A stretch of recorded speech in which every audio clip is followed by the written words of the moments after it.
अस्सलाम वालेकुम students, class 6 कैसे हैं आप सब स्टूडेंट्स। आज आप लोगों ने उर्दू पढ़ना है, उर्दू ग्रामर। ठीक है, उर्दू ग्रामर में आपने एक्सरसाइज करनी है। कौन सी एक्सरसाइज करनी है? कल जो हमने इसमें मार्फा की एग्ज़ाम की थी, आज हमने उसकी एक्सरसाइज करनी है।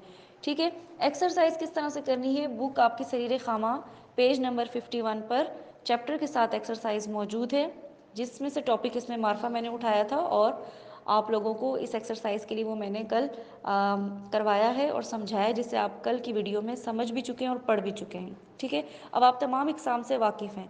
आज का आपने ये काम करना है कि आपने पेज नंबर 51 पे मौजूद पैराग्राफ को रीड करना है। रीड करने के बाद उसमें जो इस समय मार्फा की एग्ज़ाम है उनको तलाश करके 1 बाय 1 नीचे बॉक्सेस हैं आपकी बुक में, और उन बॉक्सेस में आपने उनको लिखना है।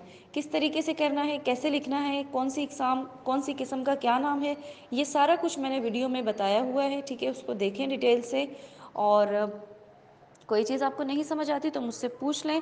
सब बच्चों ने ये काम अपनी बुक पे करना है, वर्क बुक पे नहीं, सरीरे खामा बुक पे करना है और नीट राइटिंग में करना है, और आज की डेट एंड डे डाल के आपने ये काम करना है। ठीक है, थैंक यू।